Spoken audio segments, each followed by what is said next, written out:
si Catherine, gagamitin ko siya kahit kailan ko gusto. Lalo na kung makakatulong siya para mapakulong ka.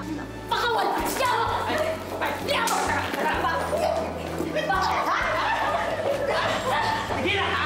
Pakawalan niya! Sige, siraan mo pa ako kay Catherine. Hindi ako magtataka kapag lumaki yan na walang modo na katulad mo. Tara na, umalis na tayo. Baka mamaya mahawa ka pa sa maitim na buti ng babaeng yan!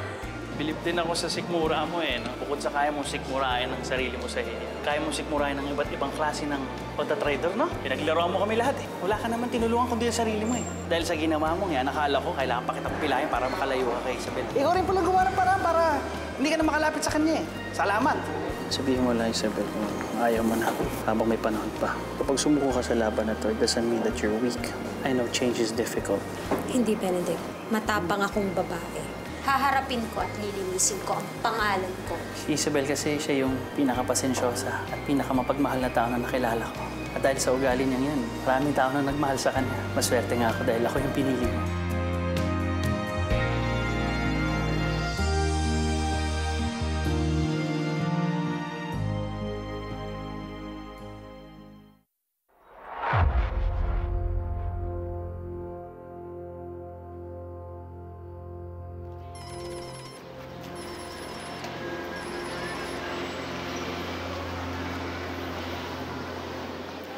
Nagawa ko na yung gusto mo. Kaya ngayon, tigilan mo na yung buhay ni Isabel. Pero hindi pa siya nakakulong. Yun ang gusto ni boss. At kung hindi, papatayin ko na lang pinakamamahal mo, Isabel.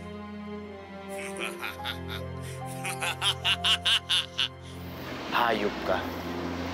Sabihin mo sa akin kung sino ka. Tayo magharap.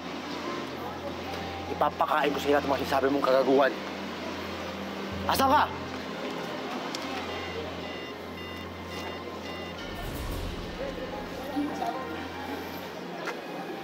Hindi pwedeng makulong si Isabel.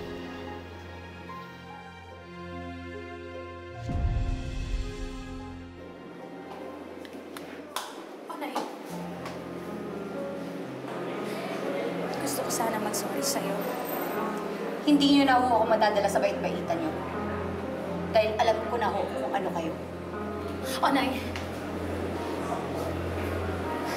alam mo wala akong dahilan para patayin ko si Piling. Ako pa nga may utang na loob sa kanya kasi tinulungan niya ako. Alam mo ba, inamin niya na sa akin na inurusan siya ni Scarlett. Nakasuhan ako. May sasabihin pa nga siya sa akin pero hindi niya na naituloy dahil dalawa na kaming nawala ng nanay. Pero patay na siya. At ikaw ang dahilan nun. Onay. Onay, kung buhay lang si Piling, mapatotohanan niya sa'yo lahat ng mga sinasabi ko. Wala akong kasalanan. Ang kasalanan ko lang, hindi ko siya naisalba. Saka sana kung alam ko lang na ganito yung mangyayari, dapat hindi na ako nakipagkita sa inyo. Alam mo ba, nung namatay yung anak ko, si Maymay, alam mo ba, sakit-sakit ang pakiramdam. Kaya ayoko yun. Ayoko yung pakiramdam ng namatayan, ng nawalan. Kaya hindi ako kikitil ng buhay, Onay. Alam kong sarado na yung puso mo sa awa, pero sana buksan mo naman yung isip mo. Dahil nagsasabi ako ng totoo.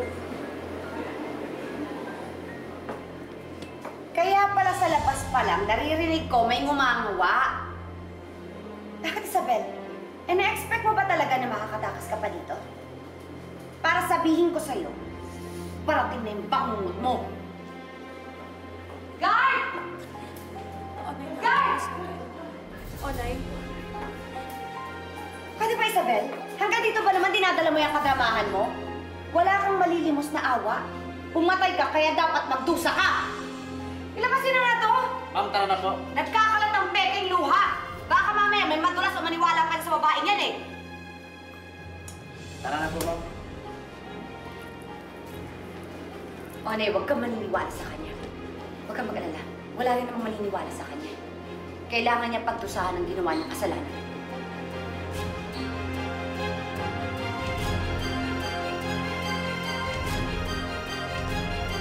Unang nakilala ko po si Isabel Salvacion nung nasa ospital. Nung binantaan niya po yung ate ko. Alam ko natatakot ka kay Scarlett dahil kahit pinapatay ka niya, sa kanya ka pa rin kumakampi. Pero mas matakot ka sa akin dahil mas masama akong kalaban! Anong ginagawa mo sa ate ko? Nurse! Guard! Tulong! So, kung alam mo na pinagbantaan na pala, eh bakit nakipagkita pa kayo ng ate mo kay Isabel Salvacion nung araw na namatay siya? Hindi ko alam, pero pansin ko lang po na takot si Ate Pining. So, iniwan ninyo mag-isa ang ate ninyo kay Isabel Salvacion. Hindi ko alam ang mangyayari. Kaya nga po nagsisisi ako. Kasi wala ako doon para samahan ang kapatid ko. Nahuli ako. Tapos nakita ko na lang yung babae niya na hawak-hawak niyang baril. Habang nasa paanan niya ang dugo ang katawan ng kapatid ko. Hindi! Hindi totoo yan! Order!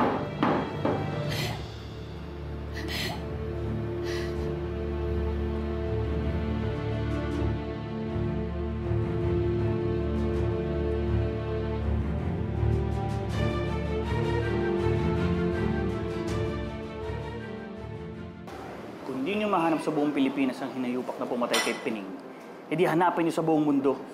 Huwag kayo matutulog.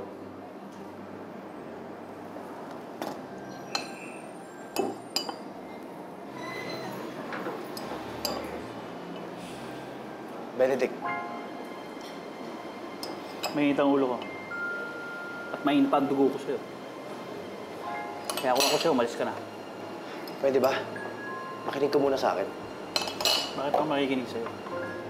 Di ba sinabi ko na sa'yo noon, masama akong magalit sa mga traidor? Palibasa, wala ka namang pakialam kay Isabel kung makulong siya eh. Basta lang mapasayo siya. Hindi ako pumunta dito para manggulo. At talong ayoko makulong si Isabel. Pumunta ako dito para pag-usapan yung plano mo. Sa kasong to, dehado si Isabel. Salamat sa'yo. Hanggat wala pang hatol, tumakas na kayo. Bago pa may mangyaring mas masama. Ikaw ang sasamay pag hindi ka tumayo. Pwede ba makinig ka na lang sa akin? Umalis na kayo. Kung kailangan mo ng tulong ko, gagawin ko yun. Mas bagay pala sa'yo ang Judas ang pangalan eh.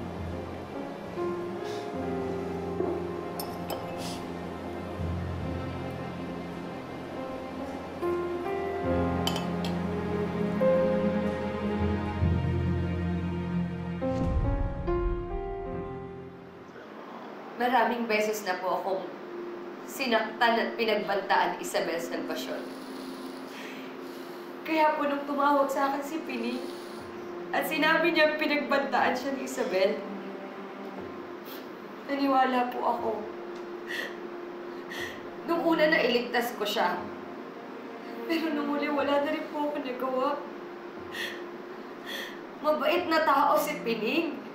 Pero walang awa siyang pinatay ng babae yan. Sinungaling mo si Pining! Sinungaling ka! Sinungaling ka! Sinungaling ka! Sinungaling ka! Sinungaling! Sinungaling! Sinungaling ka!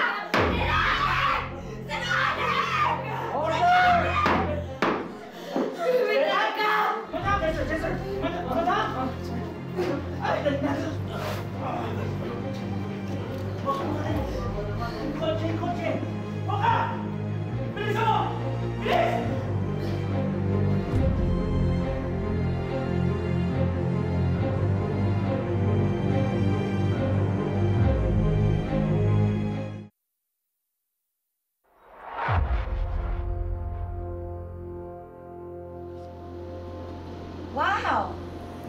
Isip na pala ang bagong reyna ng kulungan. Alam mo, ang galing din ng arte mo, no? Himatay-himatay effect talaga para lang hindi matuloy ang trial. Pero sorry, mas magaling ang drama ko sa'yo. At soon, makukuha ko na ang prize ko, ang kalayaan. Ano ba bang problema mo, Scarlett? Bakit gusto mo akong makulong? Gusto talaga kitang mamatay.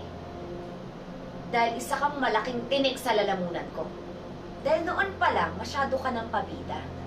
Lahat gusto mo ikaw yung pinapansin. Samantalang ako, hindi ako pinapansin kasi pabida ka. Lahat gusto mong agawin sa akin. Hindi totoo yan. Lahat na nga binigay ko sa'yo. Ang lalaking minamahal ko. Ang anak ko. Pati ang karapatan ko. Hindi totoo yan. Habol ka nga ng habol, di ba? Lahat ng meron ako gusto mong angkinin. At hindi ka titigil hanggat hindi mo makukuha yun kasi sakim ka. Hindi totoo yan. Bakit? Tinatamaan ka? Ha? Mamamatay tao ka, di ba? Papatay ka ng tao para lang hindi ka mahuli. Hindi. Papatay ka ng tao para hindi mabuklat ang ginagawa mo. Hindi! Sino susunod na papatay mo? Si Catherine? Si Jonas? Ha? Hindi! Hindi totoo yan! Alam mo dapat sa'yo, mapunta ka sa impyerno. Mamatay ka na! Mamatay ka na! Hindi totoo yan!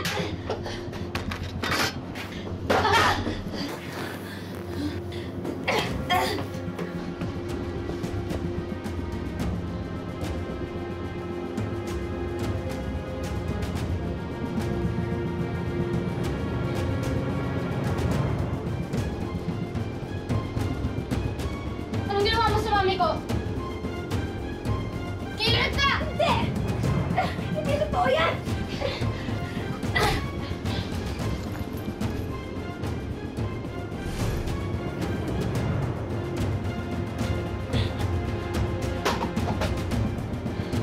Catherine? Catherine? Catherine? Catherine! Catherine! Nakabangumot ka. Isabel, nasa bahay ka na. Hinimatay ka sa hearing kanina. Kaya pala sa labas pa lang, naririnig ko may ngumangawa. Isabel, na-expect mo ba talaga na makakatakas ka pa dito? Para sabihin ko sa'yo, parating na yung bakit mo. Pero walang awa sa pinatay ng babae yan. Sino nga na naiwan si Pinin? Sinungaling ka! Sinungaling ka! Sinungaling ka! Mamatay ka na! Mamatay ka na! Hindi totoo yan! Anong ginawa mo sa mami ko? Kailan ka? Hindi!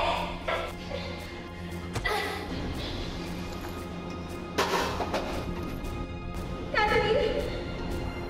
Isabel, magsalita ka naman. Benedict, nanaginip ako. Parang totoo. Parang hindi ko na kaya to. Nag-aalala rin ako sa'yo. Hinimatay ka sa hearing kanina. Hindi pa ganun kabigat ang sitwasyon. Pero paano kung makulong ka? Paano kung makapatay ako? Hindi mangyayari yun. Benedict, hindi ko na alam. Anong gagawin natin? Isa lang parang ang naisip ko eh. Lumayo na tayo. We can run away.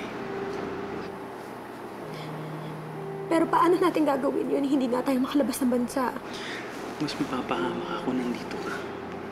Hindi ko mapapatawad ang sarili ko kung mangyari yun. Naintindihan mo ba? Kaya umalis na tayo dito. Lumayo na tayo. Please.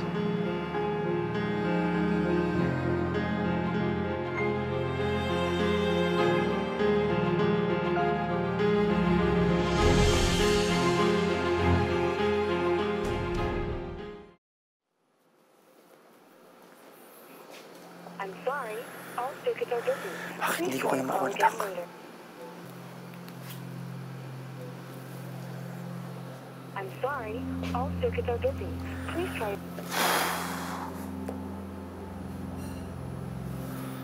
I'm sorry, all circuits are busy. Please try your.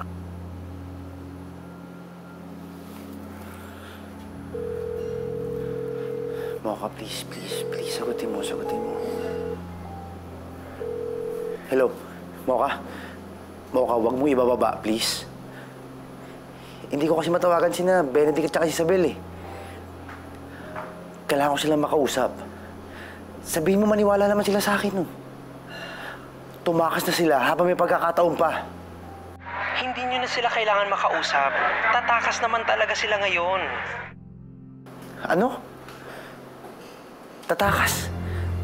Saan sila pupunta? Asan sila ngayon? Ay, ang daldal ko. Okay, thanks, bye. Jonas? Sinong tatakas? Si Diaz may sinabi lang sa akin. Papatulong. Puntahan ko lang, ah.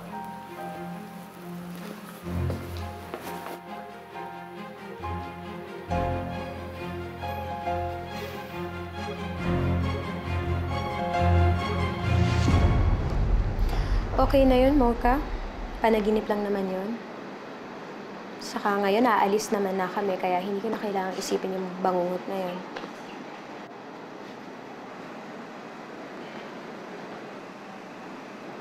Oh, huwag kang malungkot para namang hindi tayo magkakausap eh. Pero syempre, madam, sa FB na lang? Baka nga, wala. Syempre, mahirap na. Baka may makakahanap sa inyo. Madam, mamimiss ko po kayo. Kayo po kasi yung best boss ko.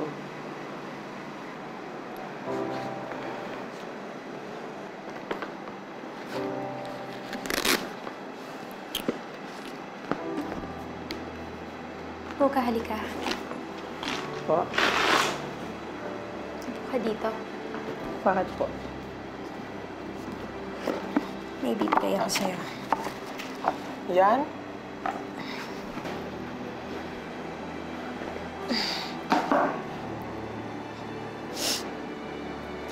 Ibibigay ko to sa'yo. Ha? Totoo? Alam mo, kulang pa nga yan eh. Sa lahat ng tulong mo sa akin. Sa lahat ng tawanan, ng iyakan, sa pagtatanggol mo sa akin. Maraming salamat, Mocha.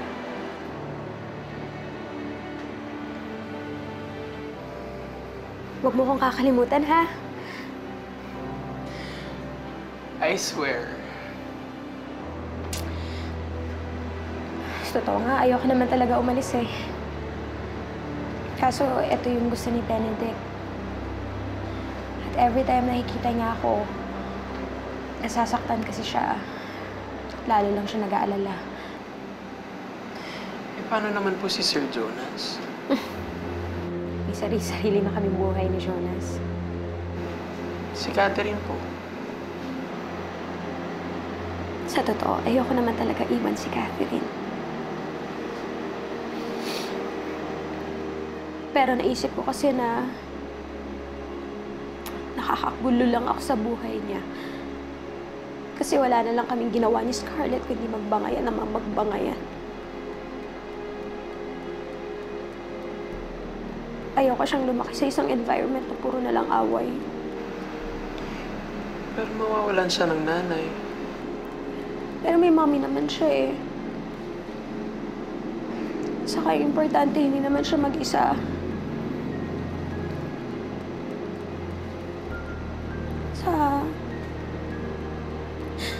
Kasi hindi na kami katulad ng dati.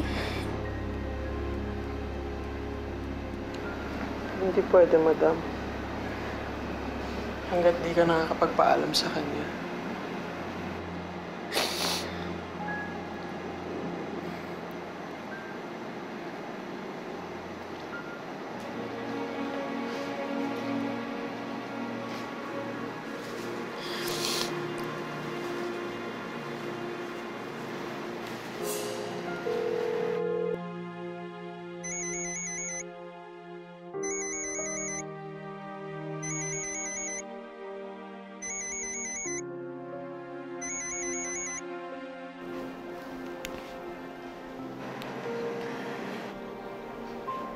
Hello?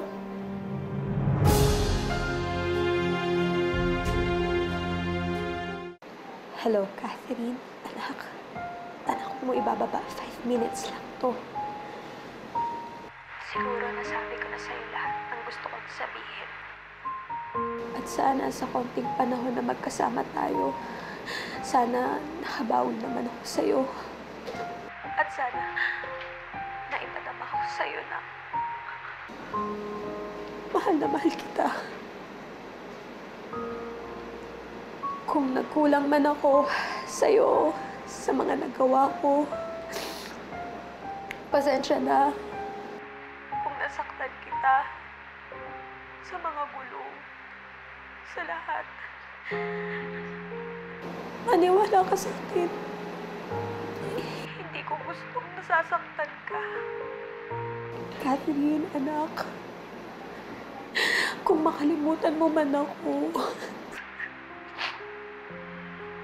sana hindi mo kalimutan yung mga tinuro ko sa'yo. Na minsan, may mag-inang si Maya at si Isabel. Nabubuhay lang ng simple, dati, masaya. Anak, mahal na mahal kita. Mag-iingat ka, ha? Bye.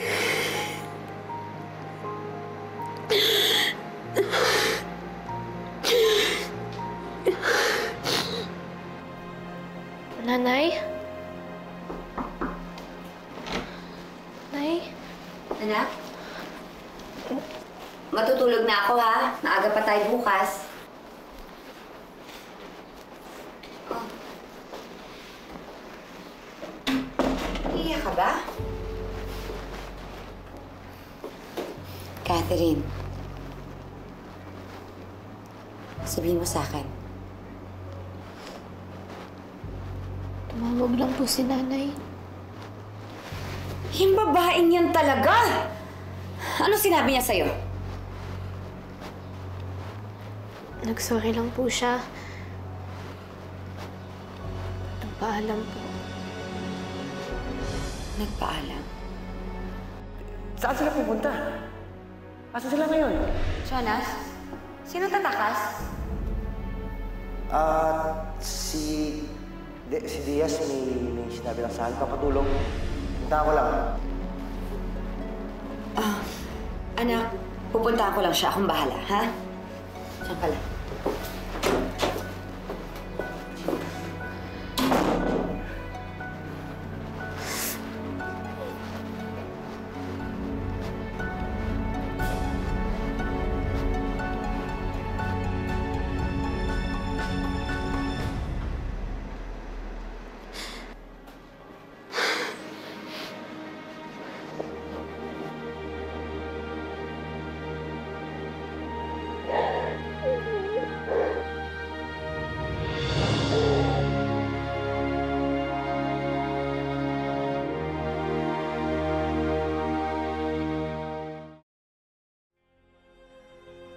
Chester, ka na muna bahala dito.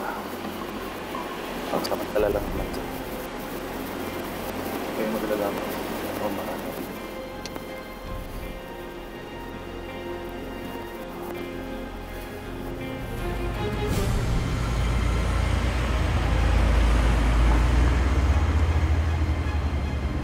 Tatakas si Isabel at si Benedict.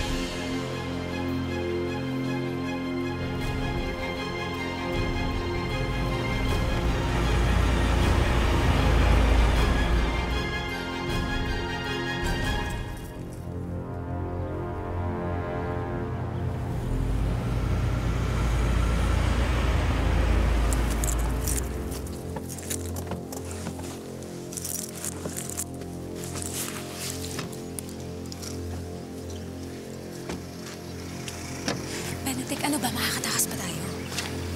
Private jet ang gagamitin natin.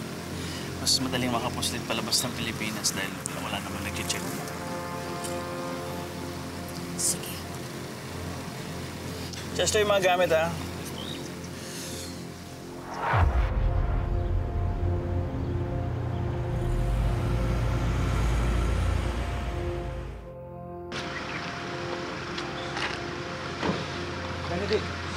Isabel, sandali lang. Bakit nandito yan? Pinalaan na kita, di ba? Pag ginagawa mo dito. Jonas, taksil ka. Pwede ba umalis ka na? Hindi ako pumunta dito para manggulo. Gusto ko lang magpaalam.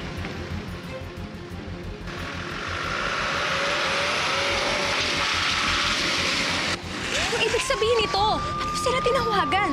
Ayaw mo talaga ako makalaya? Tarantado ka, tinaydor mo na naman kami. Wala akong alam dito. Hindi ko alam to. Maarte ka pa eh, alam eh. Hayop pa, hindi kita mapapatawad.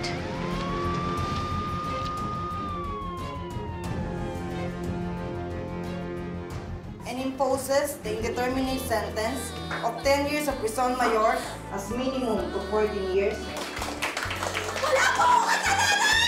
Paano kung tumagal ang kaso? And then later, malaman natin na hindi pala kayang ilabas ni Atty. si Madam. Ayop kasi si Jonas. Ayun ka, Scarlett. Kinuha mo sa akin lahat. Kinuha mo sa akin kalayaan ko. Pabayaran mo.